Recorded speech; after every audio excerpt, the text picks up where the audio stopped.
السلام علیکم ورحمۃ اللہ وبرکاتہ۔ پاکستان سے واحد علی پوچھتے ہیں کہ عمرہ کے ارکان کتنے ہیں؟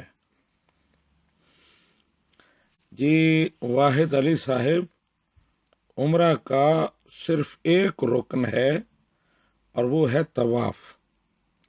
فقہ کی بڑی مشہور کتاب ہے بدائع الصنائع فی ترتیب الشرائع، اس میں ہے وَأَمَّا رُكْنُهَا فَالطَّوَافُ لِقَوْلِهِ عَزَّ وَجَلَّ وَلْيَطَّوَّفُوا بِالْبَيْتِ الْعَتِيقِ۔ کہتے ہیں کہ عمرہ کا رکن طواف ہے، اس کے علاوہ احرام اس میں شرط ہے، اور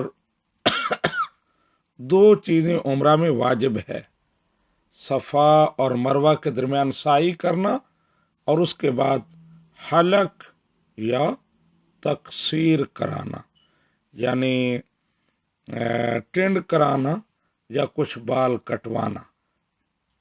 تو دو واجب ہیں، ایک شرط ہے احرام اور ایک رکن ہے، اور وہ ہے طواف۔ ھذا ما عندی واللہ ورسولہ اعلم بالصواب۔